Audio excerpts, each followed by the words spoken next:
Peggy 18.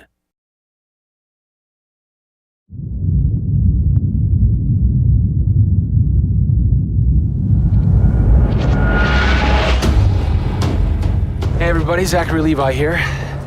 Over the last few months, we've brought you exclusive behind-the-scenes looks at the final hours of development of Tomb Raider. You've seen Camilla recording her last few lines, Rihanna musing her last few words, and Jason completing the last few notes of the score.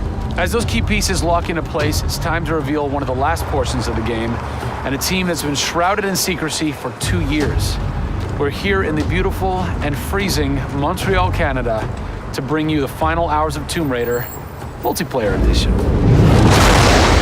These are the final hours of Tomb Raider. Welcome to yet another world-class studio in the Square Enix portfolio, Eidos Montreal, home of the multi-award-winning game Deus Ex. Locked away in one of the far corners of the studio is a team of experienced, passionate professionals who have been specially brought together to create the first ever multiplayer component to the Tomb Raider universe. Let's meet the team behind the vision, direction, and decisions, and hopefully get a chance to play a few rounds. Here we are at Eidos Montreal. Before we get into why we're here, Carl, you now have an amazing stash, my friend. What is the impetus behind this? As a studio, we've been participating in Movember. A good friend of mine, JJ Owens, works for Movember in LA.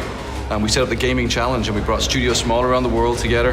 And I think so far we've raised somewhere in the region of $140,000, $150,000. Well done. Been a big success, although my wife doesn't necessarily always approve. She hates it? Oh, my wife wakes up in the morning. She says that she hates it. She secretly loves it. What were some of the factors that led to a multiplayer facet to this new Tomb Raider? When we started developing sort of our vision for reimagining Tomb Raider, on paper, it was all about single player. And as we started to build that world out, we had the island, we had the Solari and the Scavengers. We started to realize that we had this canvas. Great warring factions, great landscapes. Yeah, we had all these really awesome places where it was all about traversal and single player. When we started looking at that, we thought, wow, well, what about multiplayer?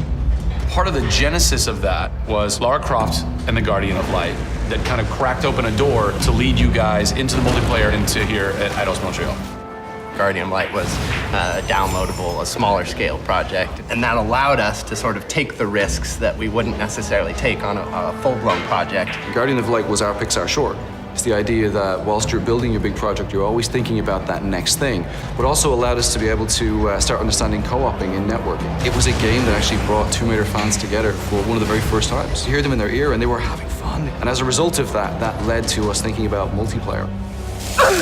Hopefully our single-player experience we're delivering is a very sort of single-player, solitary, immersive type of experience. But at the same time, we believed tomb raiding together with friends would be fun.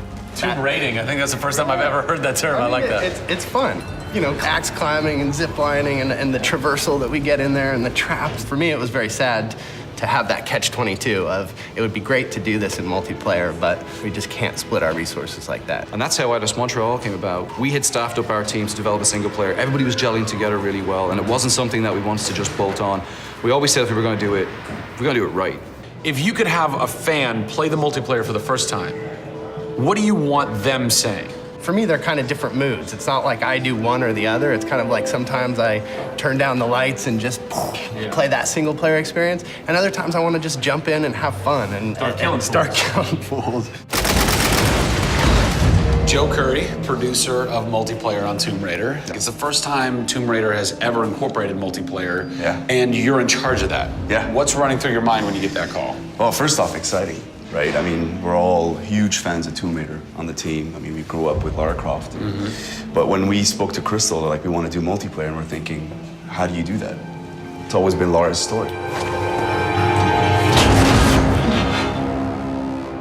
You've been in charge of creating the first ever Lara Croft Tomb Raider. No pressure. Multiplayer. No pressure, Zach. Thank you. What are some of the main pillars that you brought over from the single player to the multiplayer to make those two worlds cohesive? The element that really stuck out was survival. The group surviving together. Right. But then traversal, the ability to go up and down and kind of everywhere in a level. The weapons, you know, the characters. What did you guys have to tweak in order to create an engaging multiplayer experience that wouldn't necessarily work with the pieces that were in play with the single player experience? One example is the bow. Especially in the reboot, it's so iconic that we had to make it work for multiplayer. You have a certain forgiveness when you play single player. Multiplayer, players expect snappiness. I shoot you, I expect you to go down, or you can just do what I do, which is take out the biggest gun and just run for them and shoot them out. The environment itself can be a threat. The Solari, the guys that are on the island have had a chance to prepare traps. We've got things like an ammo box that looks like an ammo box, but it's really an explosive device. I need ammo, and it looks just like the regular ammo box, and then you're gonzo. We have a lightning rod. You'll get a lightning strike on the rod, and then you'll eliminate your enemy. First and foremost, we want to be humble. We want players to just have a really memorable experience. I had fun doing this. Do you remember when we set that trap? Moments that the players will come back to and talk about experiences that they've had for themselves, not necessarily the game offering them experiences. Absolutely. So, Joe, behind us we have the QA team, or the quality assurance team. They're a part of the development team. They can tell us what we need to fix and what's working and what's not. When do I get to game test? When do I get to get my hands on the game? Soon. We got a surprise for you first, Zach. So, when I was approached to host the final hours of Tomb Raider, essentially the biggest tell that I had was, I want to be in the game. I want to have a cameo, I want to have something. So guess what? Boom! Boom!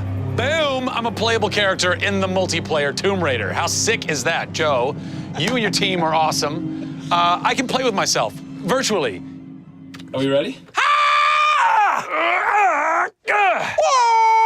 Oh, that burns. You suck. Get those transmitters running. Radio transmitter activated. We're getting off this damn island? We send this thing. Beautiful. I would like to try and kick your butt as me in this map right now. Should we try it? All right. Bring it. Let's do it. It's happening right now. Oh, nice! Was that one of my traps? That was one of your traps. These booby traps are really fun. I mean, they're really, really fun. Yeah! Don't worry about it. Just because you made the game and I beat him.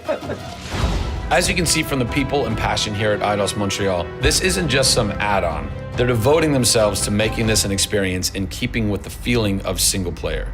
Familiar, yet different. Coming up in the final 2 episodes of our series, we go back to the home of Lara Croft. They're taking Tomb Raider to the finish line, and we'll be there for it.